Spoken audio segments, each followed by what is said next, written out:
Hi, this is Educational Antics, and in this video we are going to discuss penalty method or M technique in operational research. In the previous videos we have discussed about the graphical method, simplex method and the algebraic method. In this video we are going to solve an LPP in operational research by using the penalty method, or we can say it M technique. Okay, penalty method in operational research is a method to solve those LPP whose constraints are of the form of greater than. Here we will solve the LP according to the syllabus of Punjab University.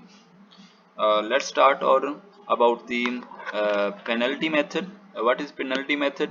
Penalty method techniques are there are some rules to follow following during the solution of LPP by using M technique method.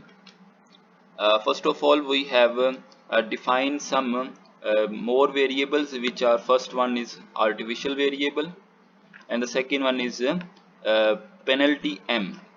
Okay, अगर हम इनकी बात करें तो हमारे पास artificial variables कहाँ पे यूज होंगे? पेनल्टी मेथड, यानी कि पेनल्टी के जो ये भी वेरिएबल्स ही हैं, ये बहुत बड़े बड़े वेरिएबल्स हैं, यानी m मीन्स काफ़ी बड़ा नंबर है। ये यूज कहाँ पे होंगे इनको देख लेते हैं। फर्स्ट में हमें वो बताता है कि ऐड आर यानी artificial variable in greater than constant और इक्वल कांस्टेंट्स, यानी ऐसी कांस्टेंट जिनमें ग्रेटर का साइन होगा या इक्वल का साइन होगा, वहां पे हम आर वेरिएबल, जिसको हम आर्टिफिशियल वेरिएबल कहते हैं, वो यूज करेंगे। सेकेंड वन हमारे पास है एड माइनस एम आर, यानी एम हमारे पास पेनल्टी हमने असाइन की थी, ठीक है। इन जेड रो फॉर मैक्सिमम, यानी जब हमारे पास जेड मैक्सिमम का क्वेश्चन होगा तो हम वहां पे माइनस एम आर एड करेंगे, और अगर हमारे पास मिनिमम का क्वेश्चन होगा तो देन हम प्लस एम आर ऐड करेंगे।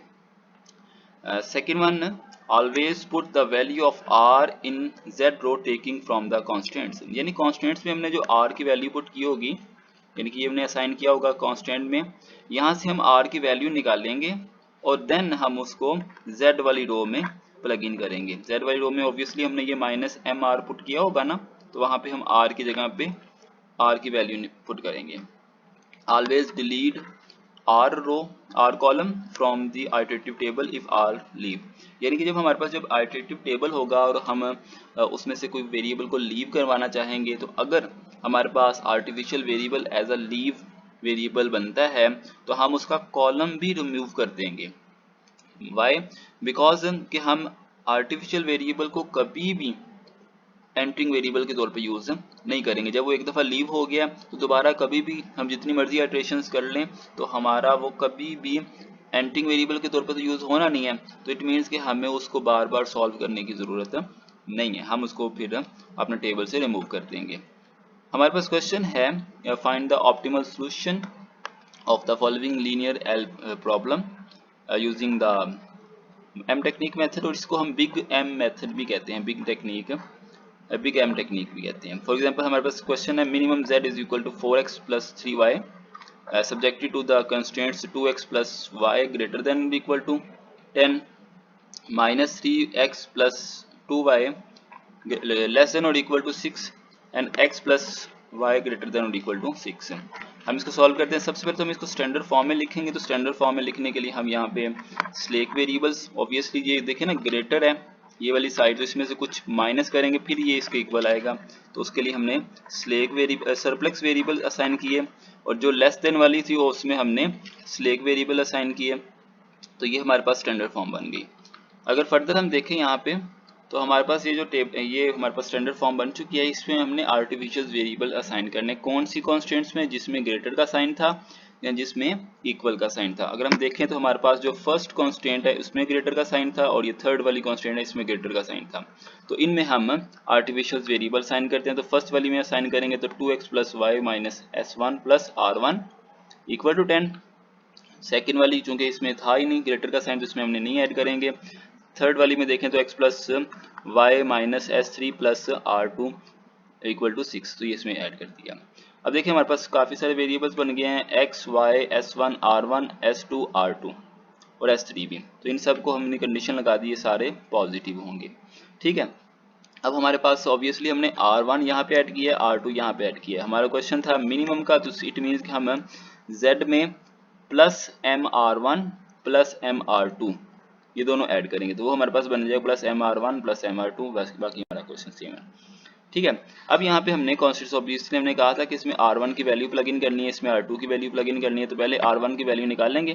वो कैसे निकलेगी, देखें जी, r1 होगा 10 इस तरफ है, ये सारी जो वैल्यूज हैं इनको उठा के इधर माइनस ला के कर दें और सिंप्लीफाई करें तो हमारे पास बन जाएगा -2x plus -y plus s1 plus 10। इस तरह हमारे पास यहाँ से r2 की वैल्यू निकलेगी -x -y plus s3 plus 6। इन दोनों की वैल्यूज को प्लग इन करते हैं अपने z में। देखा जाए तो 4x plus 3y plus m यहाँ तक वैसे ही, और आगे ये हमारे पास r की वैल्यू ये रख दी। इस तरह प्लस m ये वाला और दूसरे r2 की वैल्यू रख दी। हम अभी तो फिलहाल मल्टीप्लाई करते हैं अपने m को, अंदर मल्टीप्लाई करेंगे तो ये -2mx minus my minus plus ms1 plus 10m। अब ये जब अंदर मल्टीप्लाई होगा तो ये -mx माइनस my, और ये अंदर मल्टीप्लाई होगा तो ms3, और ये जब इसके साथ मल्टीप्लाई होगा तो 6m। अब इसके जो सेम वेरिएबल्स उनको आपस में ऐड कर लें तो ये हमारे पास x वाले बन गए 4 minus 2m minus m, y वाले बन गए 3 माइनस m, s1 वाला बन गया m, s3 वाला m, और m जो टोटल है ये 6 ये वाला और 10 ये वाला, ये 16 हो गया। फर्दर सॉल्व करें तो हमारे पास -3m 4 minus 3m x 3 minus 2m y plus m s1 plus m s3 plus 16m। तो ये हमारे पास ऑब्जेक्टिव फंक्शन सिंप्लीफाइड फॉर्म में आ गया।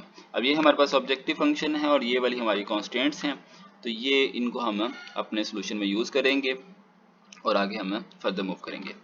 तो ये हमारे पास रह गया, इसको हम यहाँ दोबारा लिख लेते हैं और यहाँ से टेबल बनाएंगे। टेबल में आइटरेशन नंबर 0।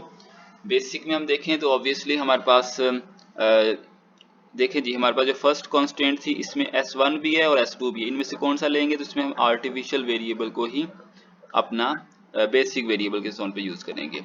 इसमें हमारे पास s2 ही सिर्फ है तो s2 को ले लिया और इसमें हम r2 को बेसिक के तौर पे ले लिया। फर्दर हम देखें तो हमारे पास s1 x y s1 s3 r1 r2 s2। अच्छा, ये हमने कैसे लिया है, ये हम ऐसे कर सकते हैं कि पहले हम यहाँ पे सरप्लेक्स वेरिएबल लें, फिर आर्टिफिशियल वेरिएबल और फिर स्लेक वेरिएबल।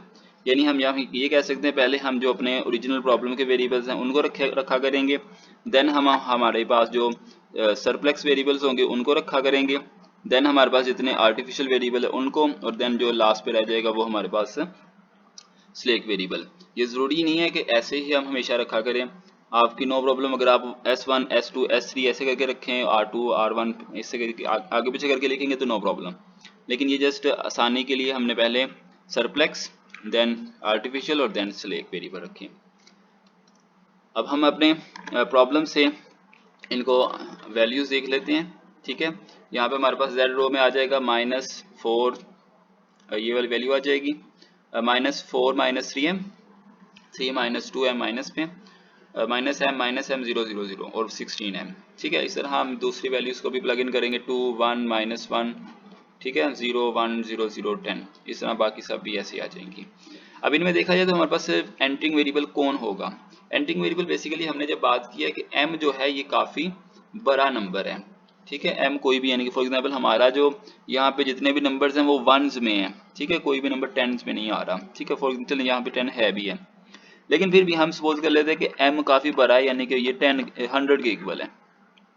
ठीक है, अगर ये 100 के इक्वल है, ठीक है, ये हमने सपोज किया हुआ काफ़ी बड़ा नंबर है, तो इस नंबर में देखें तो ये हमारे पास नंबर क्या आएगा, ये बेसिकली आएगा -4 + 3 × m। m की जगह पे मैंने 100 रख लिया, तो ये 300 -4 तो ये 296 बन गया। इसमें हम वैल्यू रखें तो हमारे पास क्या बनेगा, -3 + 2 × 100, तो इसमें रखेंगे तो 200 - 3 तो ये बन जाएगा 197। चूंकि जो क्वेश्चन मिनिमम का है तो हम यहाँ पे क्या करेंगे, सबसे बड़ा पॉजिटिव नंबर, सबसे बड़ा पॉजिटिव नंबर ये वाला है। ठीक है, इसका मतलब है कि ये x1 जो है ये एंटरिंग वेरिएबल के तौर पर यूज होगा। ठीक है। ये हमने ये m जो मैंने अभी दोबारा आपको रिपीट कर दूं कि ये जो m है जस्ट हमने कोई भी बड़ा नंबर हमने असाइन किया हुआ है, ठीक है।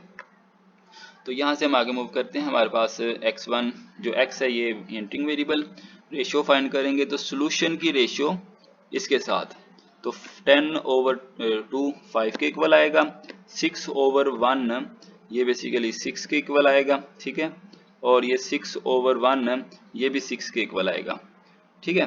तो यहाँ से मिनिमम रेशियो 5 है तो 5 के साथ हम r1 को लिविंग वेरिएबल के तौर पे यूज़ करेंगे और देन हम अपना नया टेबल बनाएंगे। साथ में एक और बात यहाँ पे असाइन करने वाली थी, r1 चूँकि लिविंग के तौर पे यूज़ हो गया, इसका मतलब है कि r1 का जो कॉलम है ये रिमूव हो जाएगा, ठीक है। हम अगले वाले टेबल में r1 को यूज़ नहीं करेंगे क्योंकि r कभी भी एंट्रिंग के तौर पे यूज़ हो ही नहीं सकता, तो इसलिए हमें बार बार उसके कैलकुलेशन करने की ज़रूरत नहीं होगी, ठीक है।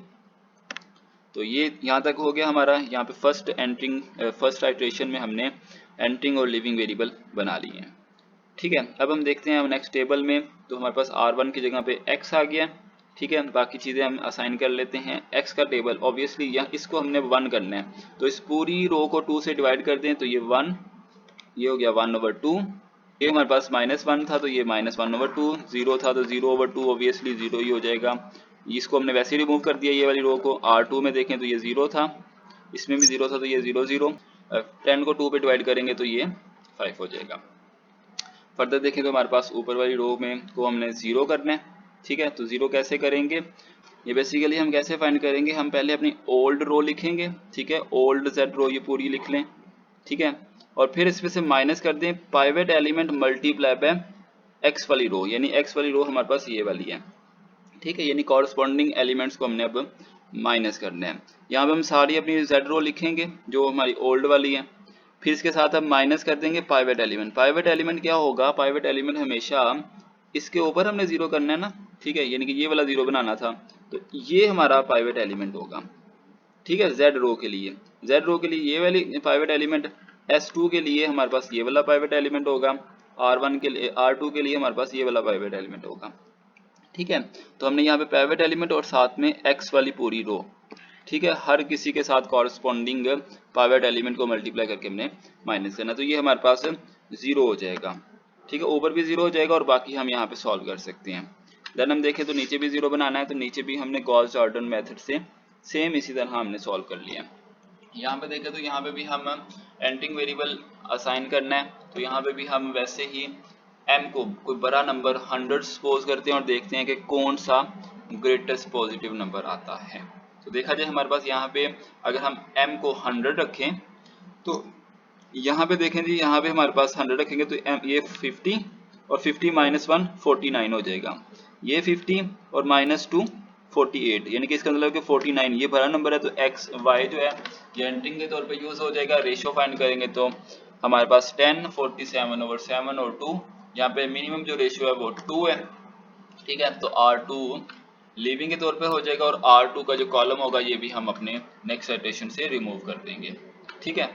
तो फर्दर हम यहाँ से आइट्रेशन बनाए तो बेसिक बनाएंगे, इसमें x s2 और y, हमारे जो वेरिएबल्स रह जाएंगे नॉन बेसिक, उनको हम x y s1 s3 s2, और देखें यहाँ पे r1 और r2 दोनों ही रिमूव हो चुके हैं। फर्दर देखें तो हमने चूंकि ये हमारा एंट्रिंग वेरिएबल था तो इसमें हमें इसको 1 बनाना है, तो इसका मतलब पूरी रो को 2 से मल्टीप्लाई करें, तो 0 को 2 से मल्टीप्लाई करेंगे तो 0, 1/2 को 2 से करेंगे तो 1, -1 को करेंगे तो -2, ये हमारा 0 से करेंगे तो 0 और 1 को करेंगे तो 2, ठीक है। तो इसके ऊपर वाले सारे हमने 0 बनाने, यानी कि यहाँ पे हमने सारे 0 वाले लेके आने हैं, तो उनके लिए हम गॉस जॉर्डन मेथड अप्लाई करेंगे और ये सारे 0 हो जाएंगे। यहाँ पे हम फर्दर देखें तो हमारे पास कोई भी पॉजिटिव नंबर नहीं है क्योंकि हम मिनिमम का क्वेश्चन कर रहे हैं ना, तो यहाँ पे हमें मिनिमम के लिए हमें कोई पॉजिटिव नंबर चाहिए, तो कोई भी पॉजिटिव नंबर नहीं है, इट मींस कि this is optimal solution, so no entering variable, so the last solution is optimal, hence x is equal to 4, y is equal to, x देखिए यहाँ पे 4, y is equal to 2 and minimum z is equal to 22।